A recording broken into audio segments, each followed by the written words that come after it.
Si Osh po, nung inubo-ubo yun dito, kumuha po siya ng garlic, pinalupa niya lang, tapos habang kumakain, kinakagat niya yung garlic. Palaki din ni Mehmet ng ano, hindi maarte.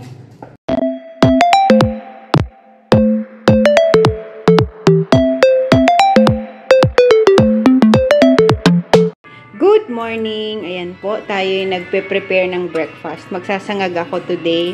Andyan po kasi sila kay, sabi ni Daddy. May ikakabit daw siyang solar doon sa bahay nila kay sa bukid. Kaya ako po yung nagpre-prepare ng mabilisan na breakfast. Ayan, gamitin natin si bossing cheese dog natin ulit para mabilis. Ayan. Ako po yung nagpe-prepare na magsasangag tayo, may itlog, hotdog, tapos magpa-fry siguro ako ng daing. Yung yan po ang ating breakfast today. With lakay. Ayan po, kausap niya si Mother Dear. Andun si Mama. Kausap po si lakay.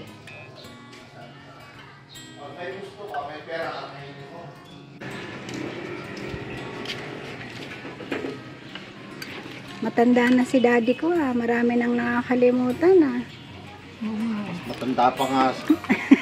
Sura ko sa kanya eh. Mas matanda kami sa iyo eh. No? 52 na kami eh. Bata pa nga yung tsura niya sa akin. Matanda na rin. Babata-bataan na. Baby face lang siya. Lamang ka lang na yung sapaligo.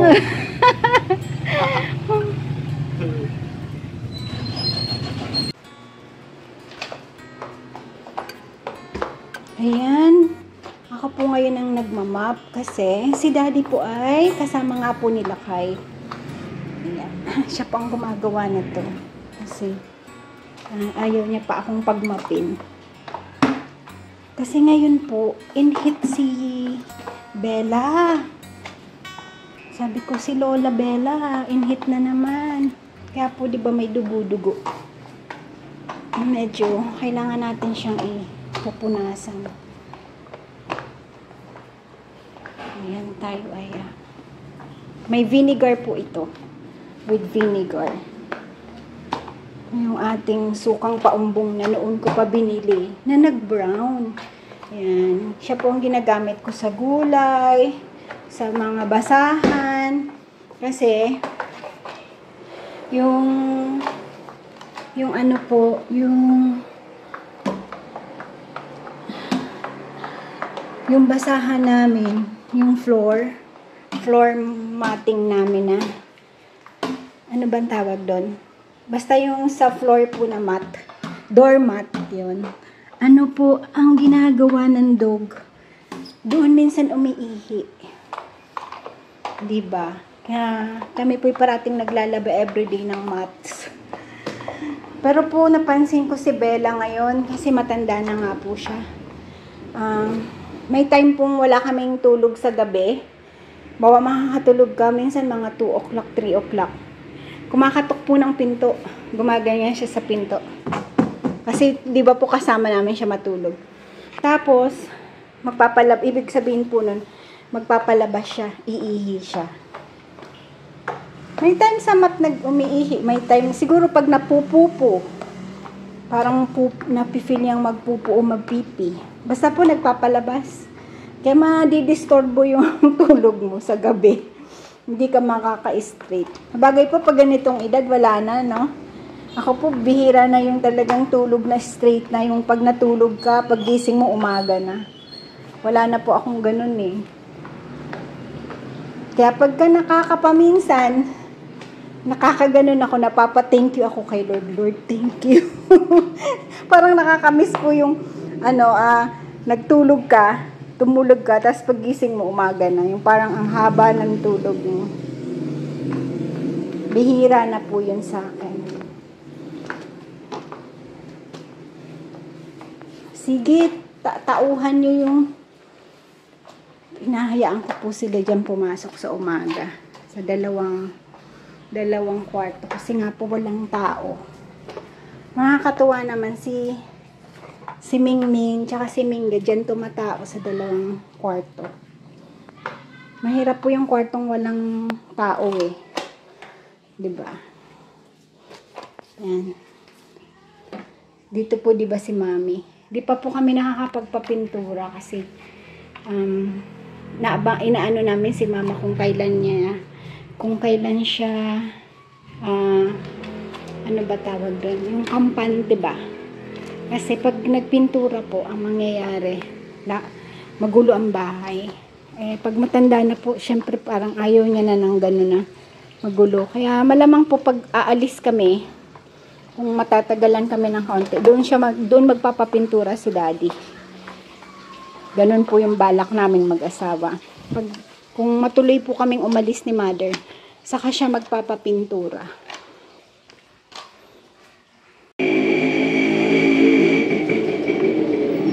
Ayusin ko na lang mamaya. Mainit na yan. Ha? Wala na. Ayan po. Matutuloy din ang ating pasta. Spaghetti po tayo. Tapos, bibili na lang po kami ng chicken mamaya. Hiwain lang po natin yung ating mga vegetables.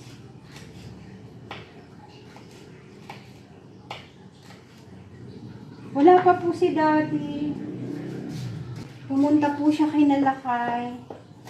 Doon sa farm ni Lakay. Hanggang ngayon wala pa. Tapos nag-message lang po ako nung lunch sa kanya. Siguro po hindi nakapagpa-load.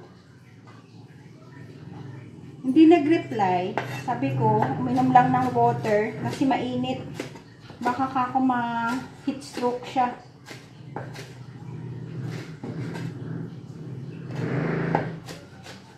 Pagka ganyan po, syempre, kailangan natin paalalahanan.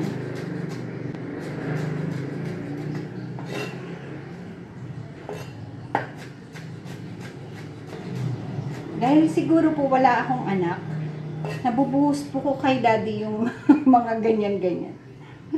Natatawa po yan sa akin kasi pag matutulog na, sasabihin ko, oh, uminom ka na ba nung gamot mo? Parati ko po yun nire-remind sa kanya. Kasi minsan talagang nakakalimutan niya. O dahil kaka-remind ko sa kanya, wala na siyang sense of, yung responsibility sa sarili niya. Kakaloka. Sabi ko, Daddy, wag mong kakalimutan. Minsan po talagang nawawala din sa isip niya. Kaya tuloy, hindi ko siya pwedeng hindi remind. Natatakot naman ako, di ba po? Parati ko siyang nare-remind.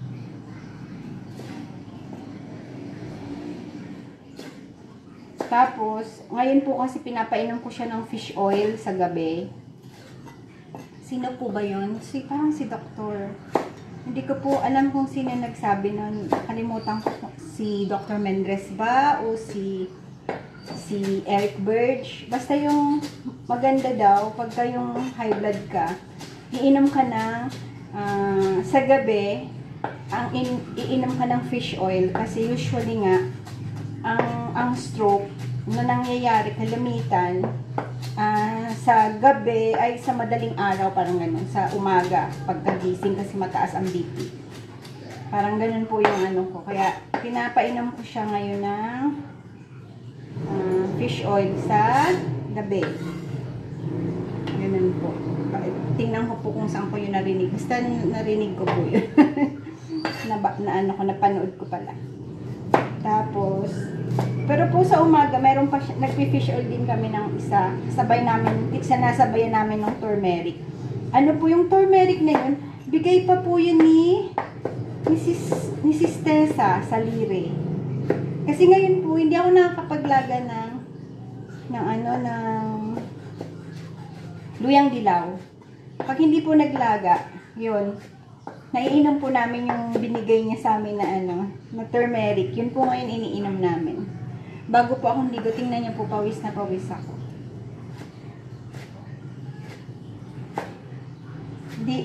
Sabi ko, dapat mamaya na ako magliligo. Hindi ko po kaya, ang init. Feeling kong init. Hirap po pagka may napusal, ang hot flashes talagang grabe. May time po sa gabi, ang init talaga ng pakiramdam ko.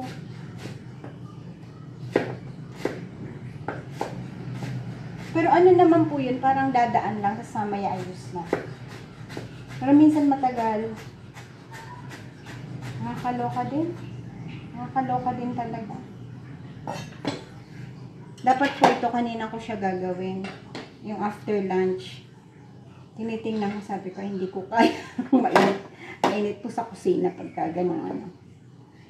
Mamaya, no? Nag-edit na po ako. Kaya medyo maaga po yung upload ko. Nag-edit na ako. Tapos maayos naman. In-upload ko na po. Mapanood niyo po yun.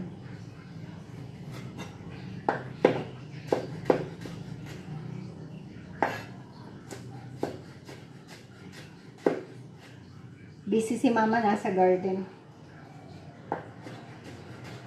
Hapon naman po eh. Wala nang init dun. Kaya hinahayaan ko lang. Mamaya niyan po, pag medyo padilim na, magano na siya yan, maliligo. Sabi ko, magpasta na lang tayo ngayon. Para maluto na yung pasta. Kasi nung last po kaming nagpasta, kailan ba? Andito pa sila Mehmet po. Nung last night nila Mehmet, nila Timmy, saka po kami nagpasta noon. Ito pa po yun, kalahati nito. Hindi lang pala kalahati, konti lang nakuha. Tingnan mo, pawis na pawis ka. Konti lang po yung kasi sweet style, ang tamis. So, French po ang mga yun, di ba? Hindi nila kakayanin yung tamis ng sweet style ng spaghetti. Nilagyan ko po siya ng pure tomato sauce. Ayun. Konting tamis lang. Sabi ko, i-pre-neaser ko po. Sabi ko, baka baka po hindi masira ba?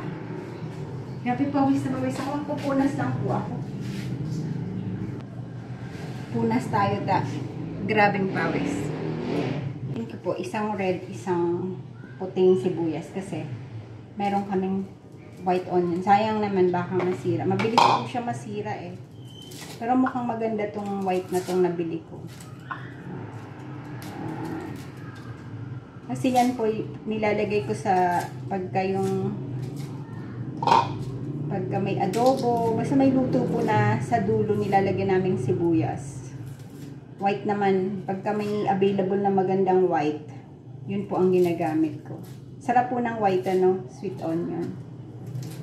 Pero masarap din naman tong sibuyas na Sanay po kami dyan. Mapansin niyo po sa vlog ni Timmy. Support niyo po yung vlog ni Timmy's Planet, ni Kabono, ni Kainaman in Canada, ni Handyman and Family. Tapos po, syempre, kay brother. Ang ating original na vlogger. Mapansin niyo po yung kay Timmy, yung mga anak niya sanay sa garlic, sanay sa sibuyas. Nakakatuwa po.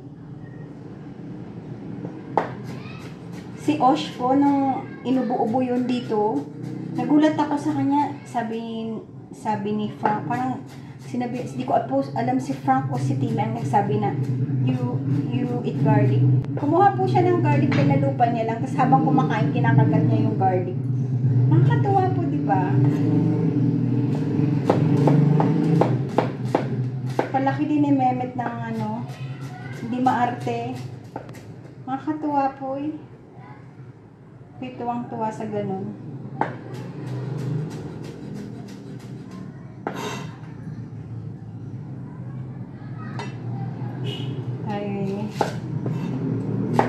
Mabilis lang po to kasi luto na naman yung gisa-gisa lang to. Matatagalan lang po nito yung beef. Kasi syempre kailangan palalambot-lambutin natin. Pero gagawin ko po siya, palalambutin ko na siya dito sa mga vegetables na to.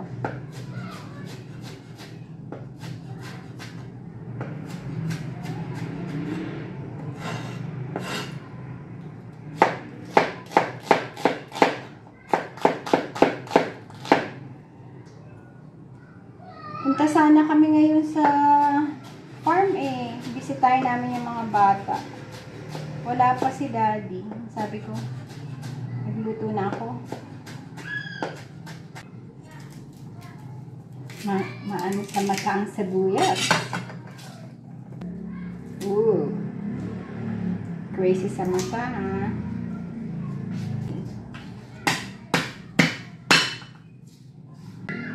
Siyempre, saganain natin sa garlic. Dapat maraming garlic. Sanay na po tayo sa ganyan, maraming garlic.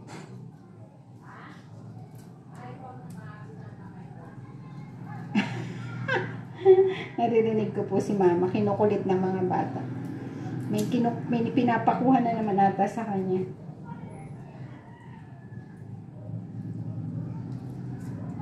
Kukulit din po kasi ng mga bata. Kinukulit na naman ng ating matanda.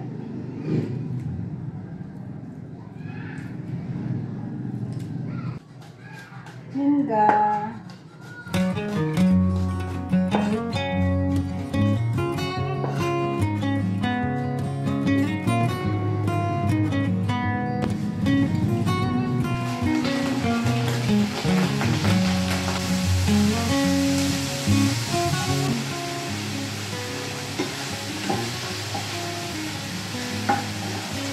May nagsasabi po sa akin, mag-wear ka ng protective eyeglass.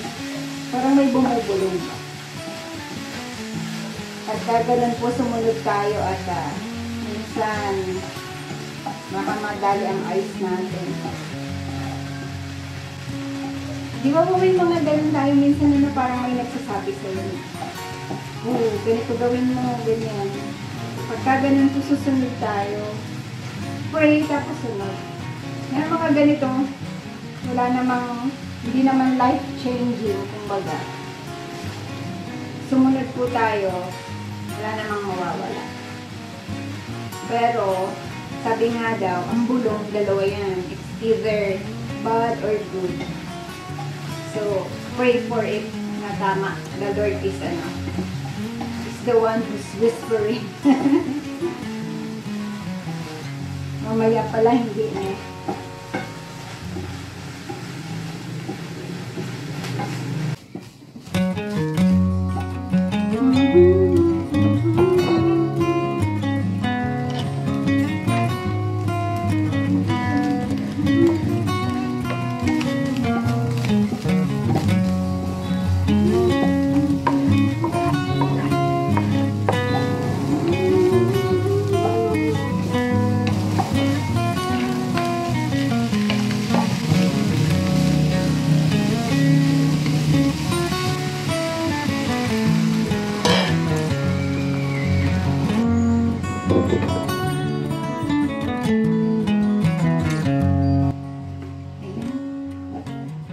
Lagay ko po yung red hotdog, tsaka nilagyan ko po ngayon ng chorizo. Kasi dati po, nung nagluto kami ni Nampiping, ni na Mehmet, ni Timmy's Planet, Mehmet po tawag namin sa kanya, or Iping. Ayun, nilagyan din po namin ng chorizo, masarap siya. Ngayon, pwede na natin yung itong lagyan ng sauce. Pinalambot ko lang po yung beef kasi hindi ko alam kung anong part yun. Basta mga trimmings po yun na inano ko lang po siya. Tinadkad. Ipapa-oil lang natin. Papalabas lang natin yung oil. Pinalambot ko lang yung yung ating beef. Pati kasama na yung vegetables. Para maano siya, malinamnam. Amoy na amoy yung chorizo. Pagka umuwi po yung si Timmy, palati po yung nagdadala ng chorizo. Mukhang itong sweet style na to, hindi pa mauubos na yung talagang super tamis. Ganito ko kasi baka mamaya hindi na pantay ang lasa. Kasi naka-frozen po to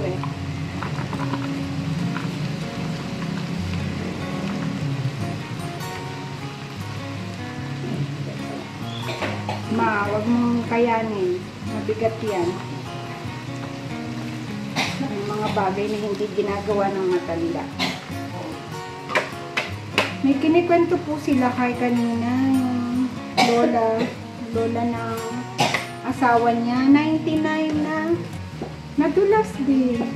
Ang lakas pa daw, wala din pong iniinom na maintenance. Sa banyo din, nadulas siya. Yun na, wala na. Na-bedridden ng wala pang 1 taon. Dulas din po, wala din sakit. Kaya nga sabi niya nga kay mama po, naku kaya ikaw, Nay, sabi ko sa iyo, sabi niya mahirap. Si mama matapang. Yun ang nano ko sa kanya, gaya kahapon, umakit na naman siya dun sa sopa. Foam po yun, di ba? Hindi siya natatakot sa mga ganon. Ako yung natatakot, pero siya hindi. Matapang. Sabi ko na bumaba ko. Wala yun man. Dahan-dahan ba? Ang matanda, 81. Hindi yun. Huwag natin anuhin yung katawan natin na parang tinitest mo yung sarili mo. Wag. Dahil hindi na talaga. Minsan, kaming dalawa talagang minsan mahirap ba? Saka hindi ko po mauubos to. Parang ang tamis eh. Just the season. Nawawala na naman yung season na nawawala na naman ang season. Ito po. Ito, ano po to? Pure tomato sauce to. Kasi hindi po kaya yung ganong katamis. Agaw tamis konti lang. Hindi po kami yung sobrang tamis na spaghetti. Hindi, parang candy na. Parang candy na ang panlasa.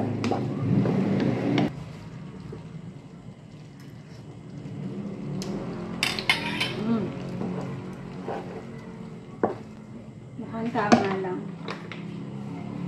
Mukhang mag-iisa pa nga kami nito. Mukhang isang spaghetti pa po ito.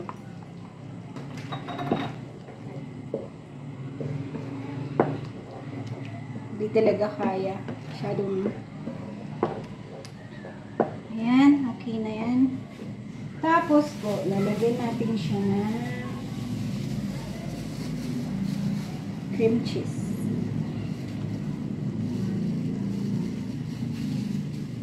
Naka-freezer din po ito.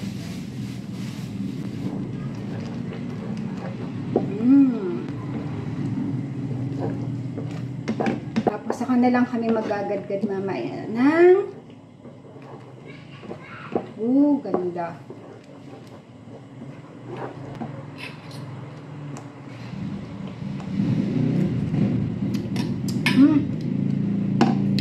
Hawla na po.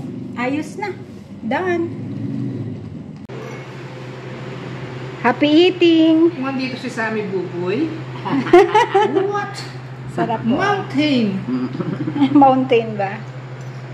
Hindi naman. Ano lang yan? Hill. Kain po tayo.